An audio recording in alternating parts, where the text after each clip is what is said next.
Hello, everyone. Thank you for attending our virtual presentation today on sense of belonging in graduate education. I wanted to take a brief moment to introduce myself and my co-presenter. I'm Kristen McKinney. I'm the Director of the Student Affairs Information and Research Office at UCLA. Joining me today is Estela Chavez, who is a graduate student researcher in CSIRO and is a doctoral candidate in social sciences and comparative education here at UCLA. I also want to acknowledge Aita Rosales, who worked with us on this analysis when she was in CSIRO and is now at Harvey Mudd College as their Associate Director of Institutional Research and Effectiveness, and acknowledge her contribution to this project. So jumping in, what we're hoping to cover today is a brief overview of our survey, because this is not GradSERU, this is our Student Affairs Graduate and Professional Student Survey that's local to UCLA. So just tell you a little bit of that and why we wanted to look at this topic. Talk briefly about what our research questions were, provide an overview of the major components of our analysis, including the creation of composite variables using factor analysis, review the findings in this analysis, particularly for doctoral students. We also did a larger study that included the full sample of graduate and professional students, but we've chosen for this to focus specifically on the findings for PhD students due to time and making sure that we can cover that in depth.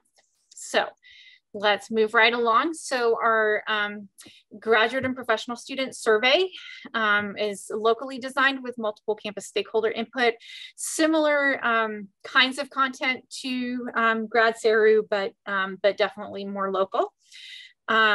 It is administered every 3 years on our campus. We will be reporting on the analysis from our 2017 administration because that's a more complete analysis, but the preliminary results from our 2020 survey also show very similar patterns in this data and output. Similar to the series surveys, as mentioned, it's covers a range of topics and is also administered as a census to all students. For 2017, we had a 26% response rate, and the respondents were generally representative of the campus population at that time in terms of the major demographic characteristics.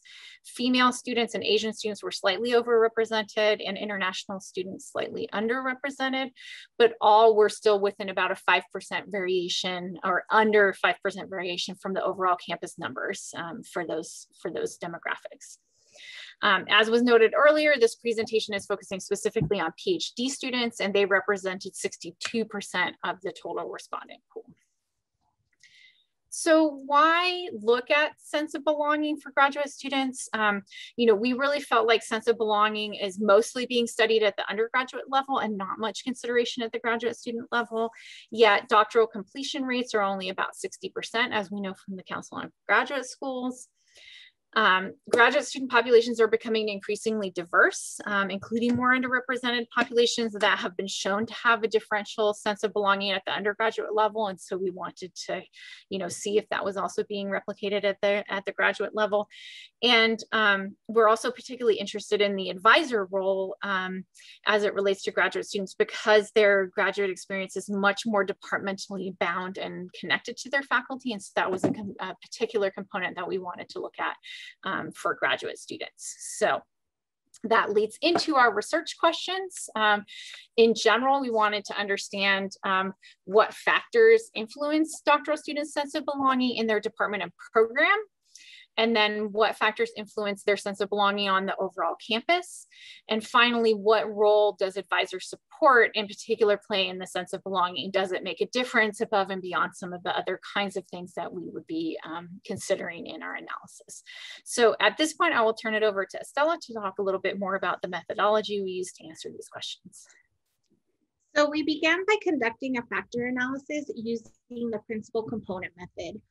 We ended up with 8 composite variables that you can see here on the screen. All composite variable alphas range from 0.703 to 0.944 and contain between 2 to 14 items each. The respect for identity composite variable included items that measured perceptions on whether students in their program are respected regardless of various demographic characteristics. Items on the perception on whether they had sufficient opportunities to interact academically and socially were split into 3 composite variables: a combination of opportunities to interact within and outside of the program, opportunities within their program, and then opportunities outside of their program. Our advisor composite variable included items related to the student's perception on their advisor and advisee relationship. Lastly, the factors students identified as positively or negatively affecting their academic progress were broken into 3 composite variables: school-related factors, personal factors, and then all factors impacting academic progress. We ran a regression for sense of belonging within academic department and program, and sense of belonging on campus. So we had 2 blocks. The first block included our demographic variables such as race and ethnicity, gender. We also had a first generation status, and then we had a low income proxy. Block 2 included all the composite variables that we had gotten from our factor analysis. So I'm going to go ahead and turn it over to Kristen, who's going to go over our findings. Alrighty. As we talked about, these are the findings for doctoral students in particular. So looking first at the regression predicting belonging in the department, these are the variables that entered the model. We did have 1 race ethnicity variable that entered for Native American students who are less likely to feel a sense of belonging. While gender nonconforming did enter in this model, it does not remain significant when respect for identity enters in the second block. This isn't surprising because the climate is not so much about the fact of someone's identity, but others' reactions and interactions with that identity. And so that does make sense that that would become a more important factor. The biggest influence on departmental belonging comes from the opportunities for departmental interaction composite, so the extent to which folks feel that they're being engaged in their department.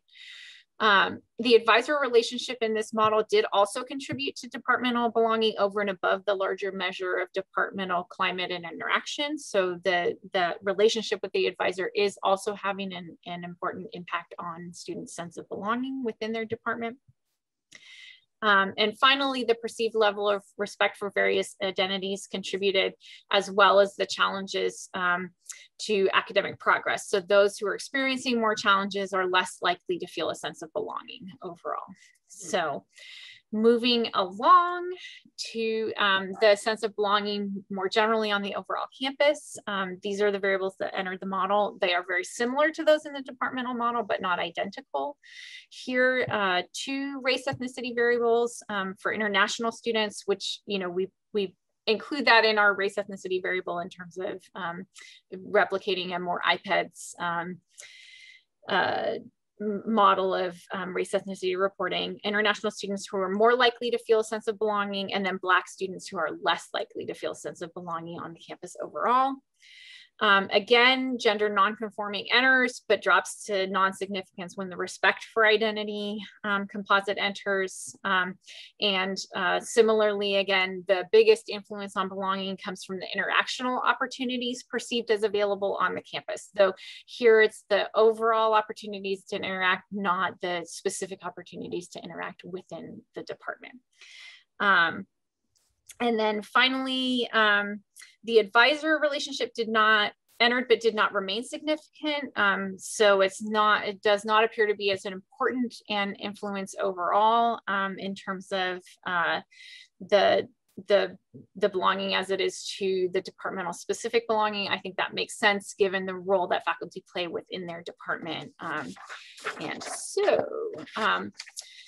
Again, the perceived respect for identities, and then the personal challenges to academic progress came in here. Those experiencing more challenges are less likely to feel a sense of belonging.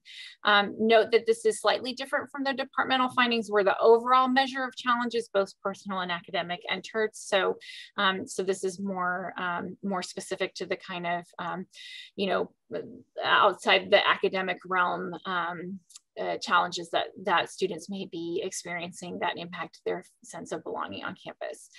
So summing up across both models, the opportunities for interaction and respect for identities were the most significant aspects influencing the sense of belonging for PhD students.